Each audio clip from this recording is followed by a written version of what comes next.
E Deus disse para Moisés: Moisés, encurtaria a mão do Senhor para que não pudesse operar? Tu verás se a minha palavra te cumprirás ou não. É assim que é a nossa fé. Nós oramos. Quando Deus vem com a resposta, nós somos capazes de duvidar. Mas que o diabo queira ou não, o rapaz está curado, está dando testemunho. Amém, Jesus, glória a Deus. Mesmo com a nossa fé pequena, e mesmo às vezes não sendo eficiente, mas o Deus do impossível restaurou a sua vida, livrou da morte e colocou aqui para que o nome do Senhor continue sendo glorificado. Aleluia. Glória a Deus. Aí a Bíblia diz que Deus manda um vento do lado do Oriente e levanta do mar as cordonices e manda para o arraial de Israel. No mar tem codorna. Codorna é um pássaro, é uma ave que cria nos campos, não é no mar, não é uma criação aguástica. Mas a Bíblia diz que Deus tirou do mar, porque o Deus que nós servimos, Ele tira da onde não tem. Da onde não tem, Ele faz aparecer. A Bíblia diz que Ele levantou do mar e trouxe para o arraial a distância de um caminho, de um andante, de um viajante que andava caminhando. E quando nós buscamos quantos km que um homem, um israelita poderia andar no dia, é de 30 a 40 quilômetros. E a Bíblia diz que Deus lançou codornas, tirada do mar, da onde não tinha, Ele faz aparecer. E lança no arraial a caminho de um dia de um lado e de outro. É como que o arraial fosse aqui. Andava de 30 a 40 quilômetros para cá, era codorna. Andava de 30 a 40 quilômetros para cá, era codorna. E diz ainda mais a Bíblia: 2 côvados de altura de codorna. Isto é 90 centímetros. De codornas amontoadas uma em cima da outra. Sabe por quê? Porque para Deus nada é impossível. Levanta a sua mão se você pode. Aleluia, Deus. Glória, toda glória e louvor. Oh, aleluia, Deus. Oh, glória, glória, glória a Deus. Quando Moisés tira os israelitas da terra do Egito, quando chega à beira do Mar Vermelho, o povo se desespera, porque Faraó vinha atrás com o exército. Ali para Israel era o limite, para Israel era a fronteira, não tinha para onde ir. Aleluia, louvado seja o nome do Senhor. E Moisés vai clamar a Deus. E quando Moisés clama, Deus disse: por que clama a mim? Diga para o povo que marcha.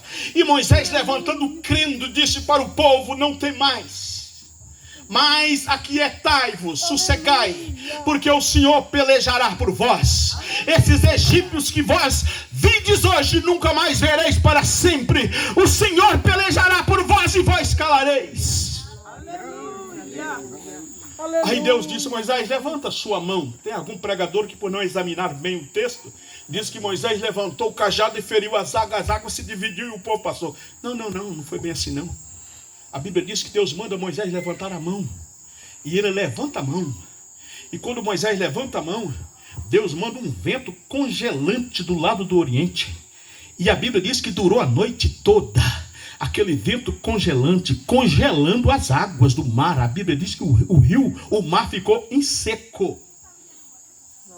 E os israelitas atravessou do outro lado do cântico de Moisés, no capítulo 15 do livro de Êxodo, a partir do verso de número 8, tem uma frase do cântico de Moisés, que Moisés disse: o Senhor soprou com as suas narinas, amontoou as correntes das águas e coalhou o coração do mar. Se você pegar outra versão bíblica, no lugar de coalhar está lá: congelou o coração do mar, o abismo do mar coalhou. E a Bíblia disse que foi 2 muros, uma direita e outra esquerda.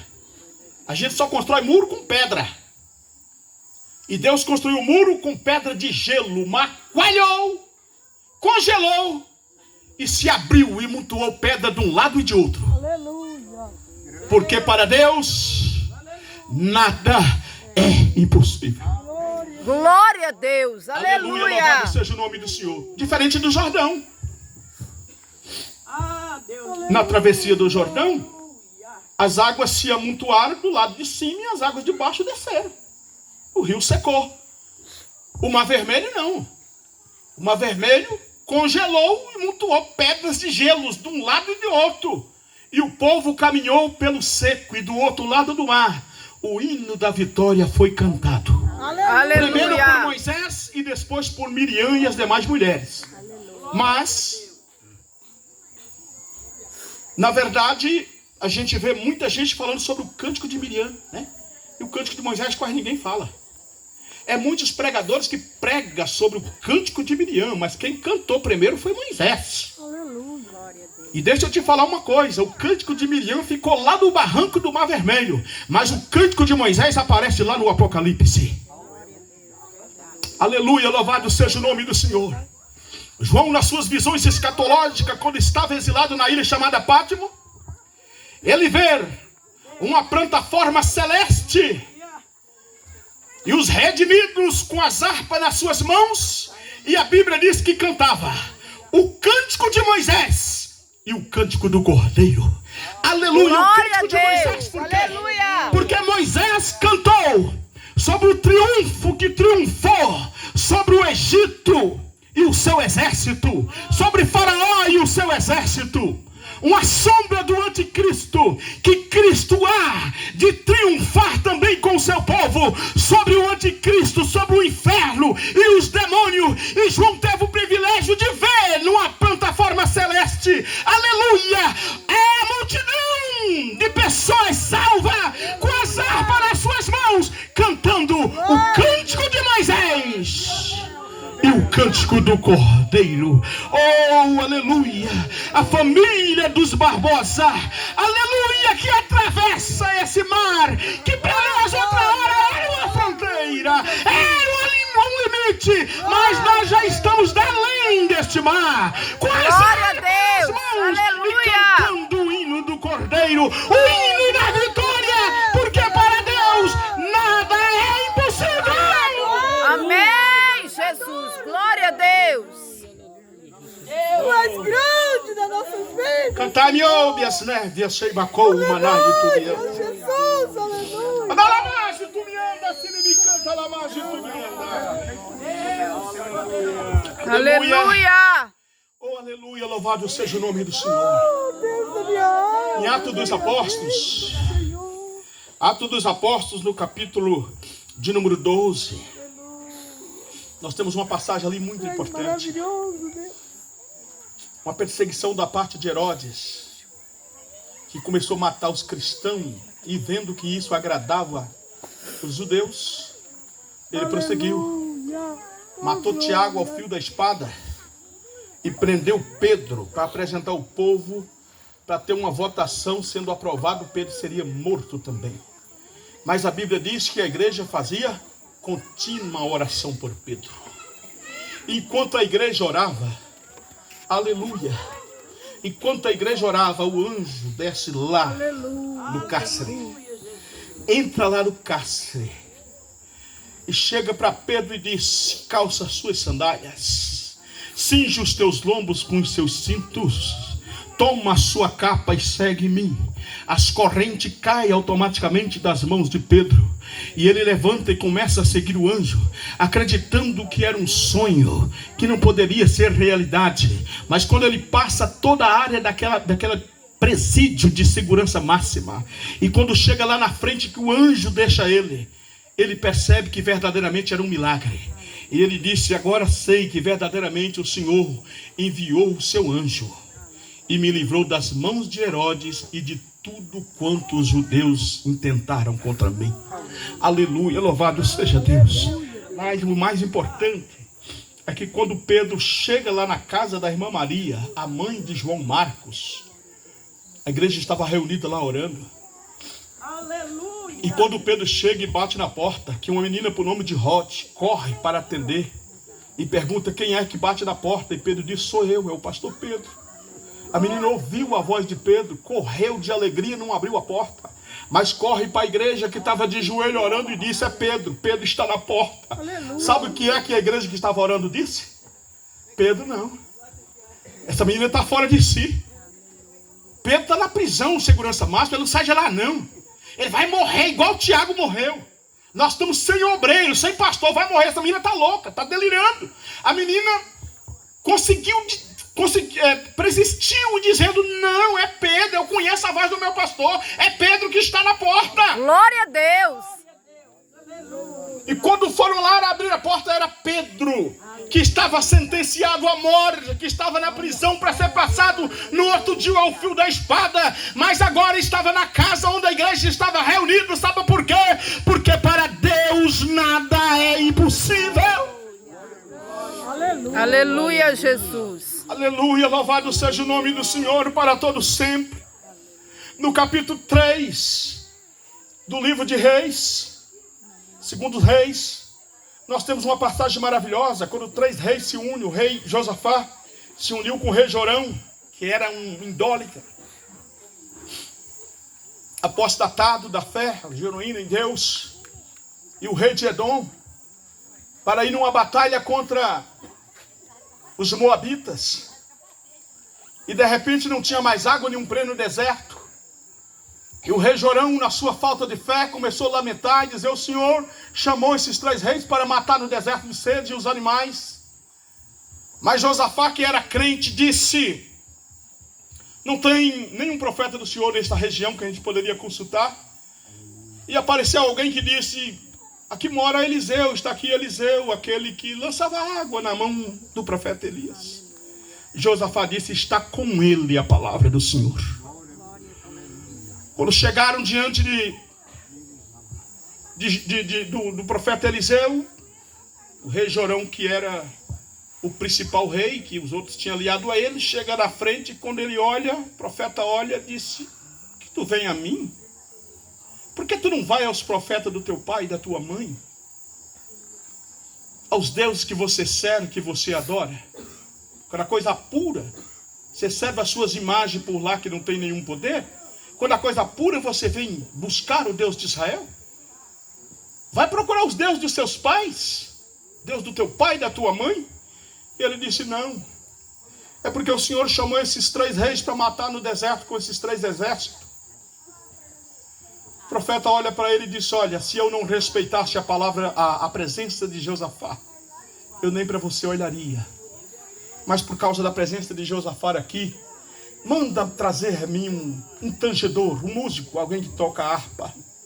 E quando o músico chegou e começou a tocar o seu instrumento, a Bíblia diz que a mão do Senhor veio sobre Eliseu.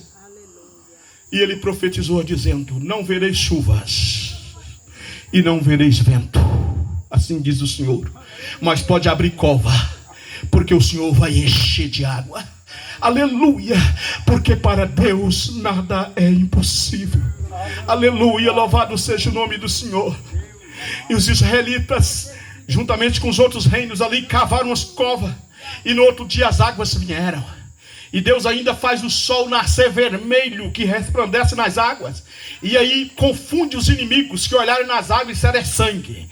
Os exércitos que vinha contra nós voltou a sua espada um contra o outro e matou. É sangue que vem. Não existe rio aqui, não existe água aqui, é sangue. E então, quando foi para lá, caiu na emboscada. Israel passa o fio da espada juntamente com Josafá e o rei de Edom, e a vitória foi uma vez mais do povo de Deus, porque para Deus nada é impossível.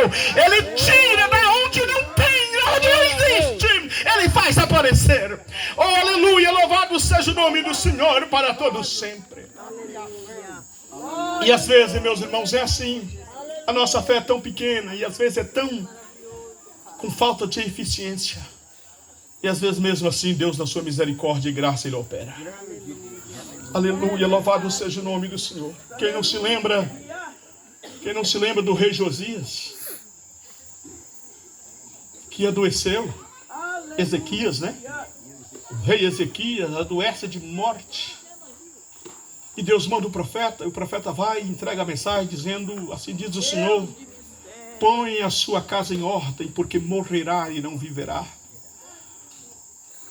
Ezequias invoca o nome do Senhor e diz: Senhor, tu és servido de lembrar-te de mim, que eu andei na sua presença com um coração reto, num caminho reto, fiz o que era justo, o que era reto diante dos teus olhos. E a Bíblia diz que ele virou para o canto do seu leito e chorou amargamente.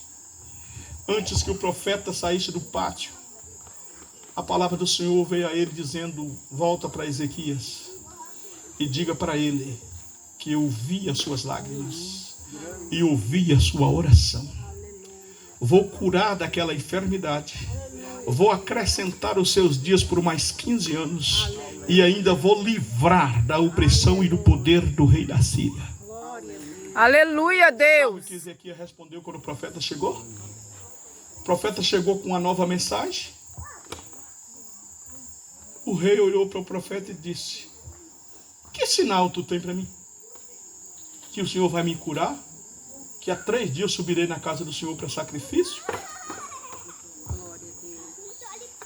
E que eu vou viver mais 15 anos? O que ele queria dizer com isso? Profeta, qual a mensagem que eu devo acreditar? Eu vou acreditar na primeira, que tu diz que eu ia morrer, ou vou acreditar na segunda, que tu diz que eu vou viver? Qual é o sinal que tu tem para mim? Porque é assim, a gente ora. Ele orou a Deus: lembra-te de mim, Senhor, eu andei na tua presença com coração sincero. Ele ora, quando a resposta chega, ele duvida. Quantas vezes, irmãos, que tem mãe sofrendo com filho na bebida, nas drogas, no mundo, e nós pedimos oração na igreja para Jesus salvar, para Jesus libertar. E quando essa pessoa vem para a igreja e ouve uma mensagem salvífica do Evangelho, Deus fala com ele, ele vem para a frente do altar para receber a oração. Aí sabe o que é que nós faz? Isso aí? Esse cheirador de pó? A gente estava orando para Jesus libertar, mas quando o Espírito Santo traz para frente, a gente duvida daquilo que Deus pode fazer. Aleluia. Deus é aquele que não conhece limite, ele vai além do nosso impossível. Glória a Deus. Aleluia, louvado seja o nome do Senhor. E o profeta diz: você quer sinal? Você quer que o sol adianta 10 graus? Ou você quer que o sol, como sinal que Deus está falando, que o sol recua 10 graus para trás? E o rei disse: olha, que o sol vai para frente, isso é normal, ele já está indo. Agora eu quero ver ele voltar 10 graus para trás. Aí o profeta orou e o sol recuou 10 graus para trás.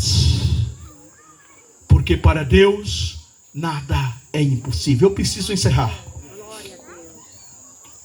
Tem uma história maravilhosa no livro 2 Reis, começando no capítulo 6 e encerra no capítulo 7.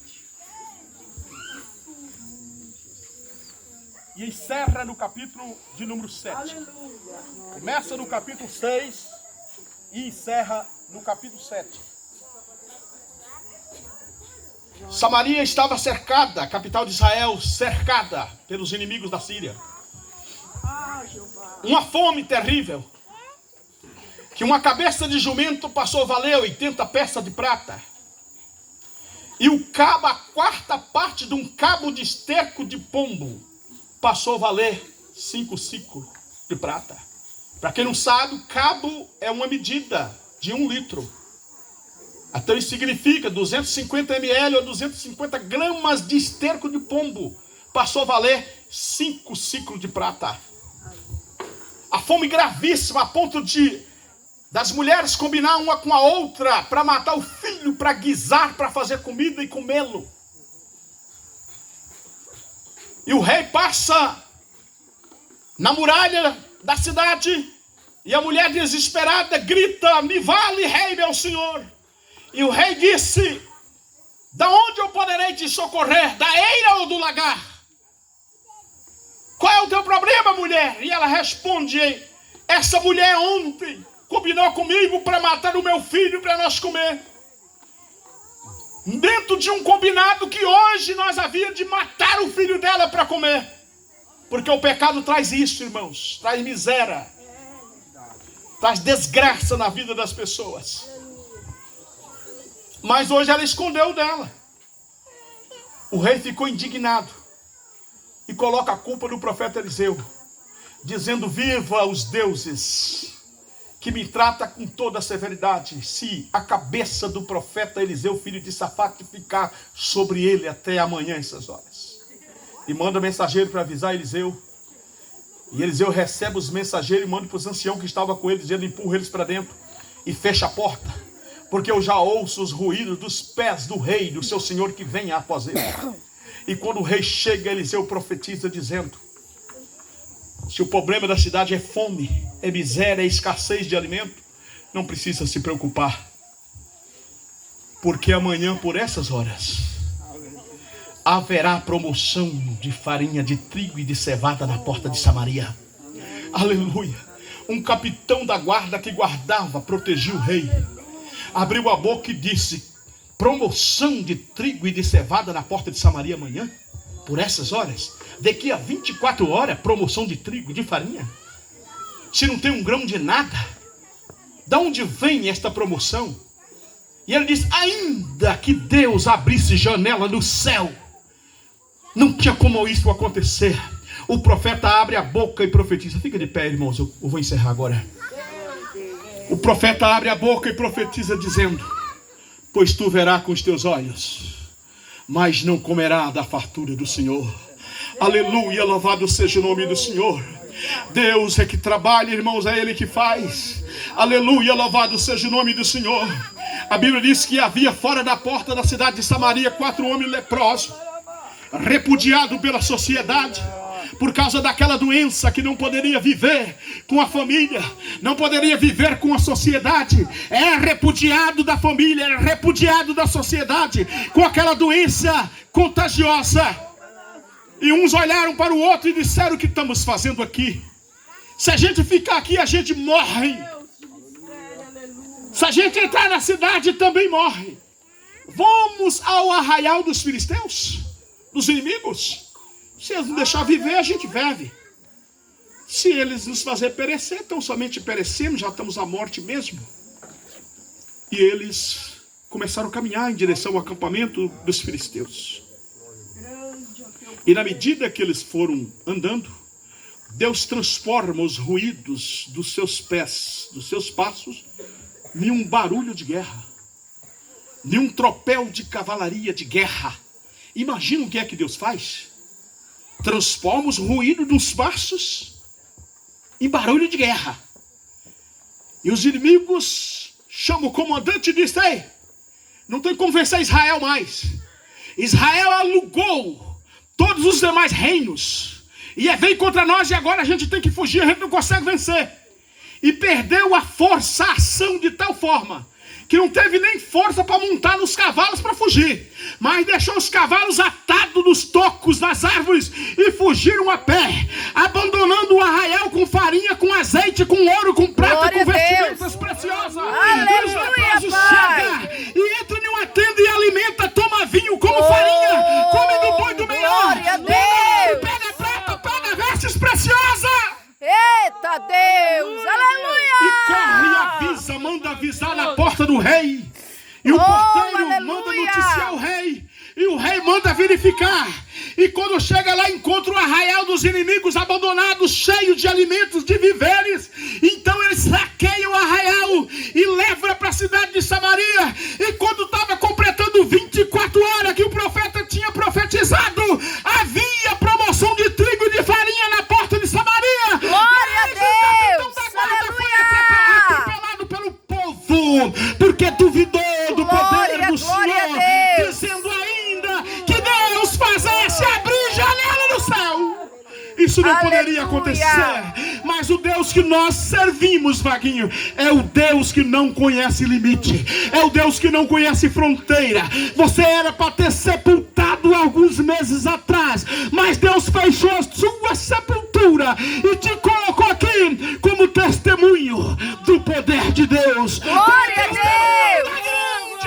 Graça e misericórdia do Senhor nosso Deus. Oh, aleluia! Glória a Deus! Deus tremendo, Eu sinto a aleluia! graça de Deus aqui. Não dá para falar de tudo que é difícil dentro desse livro que Deus já fez. Oh, A aleluia! gente aleluia, amanheceria à Deus. noite falando de coisas difíceis, daquilo que é impossível para mim e para Glória a você. Deus. Aleluia, louvado seja o nome do Senhor. Oh, glórias ao nome do Senhor. Eu quero agradecer esta oportunidade. Agradecer o ministério deste campo, desta igreja, ao irmão Cláudio, que bondosamente nos recebeu, confiou este microfone nas nossas mãos, pela canetada de aval do pastor Jacinto, e agradecer a boa presença de todos e o espírito reverente que cada um aqui comportou, ouvindo a palavra de Deus. Mas eu pergunto nesta noite se tem alguém entre nós que ainda não é crente, não é evangélico. Você é crente porque você crê em Deus. Se você não cresce, nem estaria aqui. Mas ainda não fez uma decisão na sua vida, entregando a sua vida a Jesus. Tem alguém nesta noite? De repente, você olha para o seu quadro da sua vida, do que você já fez, ou aonde você já passou. E para você, às vezes, é impossível. Mas para Deus, nada é impossível. Alguém aqui nesta noite que deseja entregar a sua vida a Jesus? Saia do seu lugar, é noite de reconciliação. É noite que Jesus quer apagar o seu passado.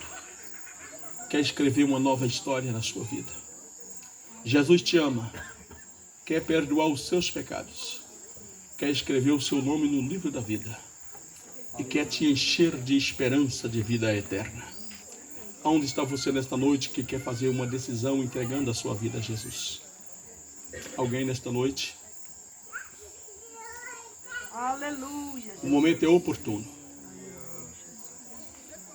Eu desejo que você alcance outra oportunidade, assim como eu também gostaria de ter a oportunidade de estar pregando amanhã, no tempo sede, mas eu não sei se eu vou ter essa oportunidade. É verdade. Porque eu recebi a oportunidade do ministério, do pastor, através do irmão Cláudio. Mas eu não sei se eu estou com vida até lá. Não posso bater no peito e dizer que estou vivo até amanhã. Então eu prego como se fosse a última oportunidade que eu tenho de pregar. E você que ouve, deve ouvir como se fosse a última oportunidade que você tem de ouvir. Assim é como eu preguei. E não tem certeza se tem a oportunidade de pregar outra vez. Você que também ouviu, não tem certeza se terá a oportunidade de ouvir outra vez.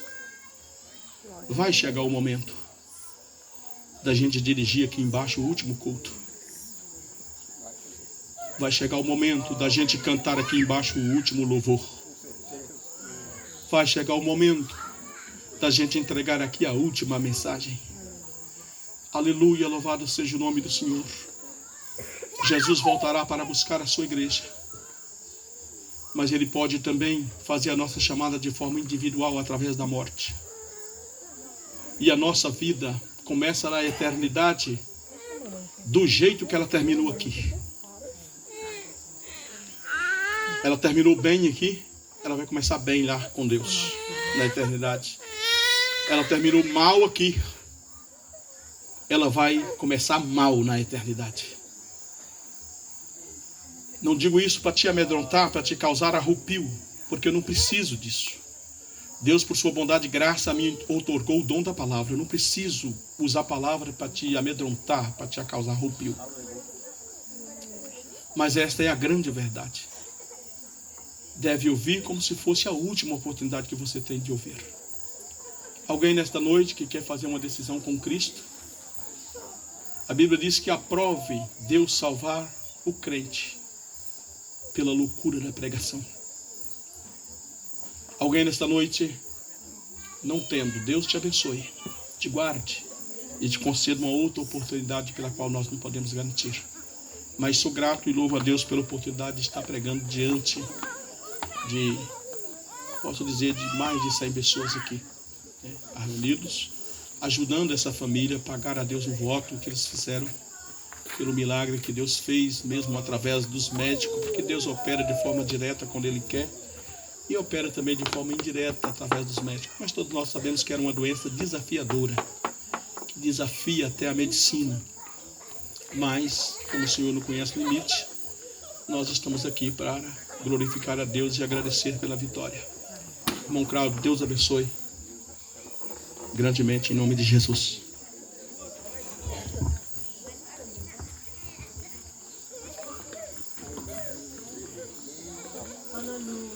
Muito bom, né, irmãos? Fazer que nem mineiro que eu sei.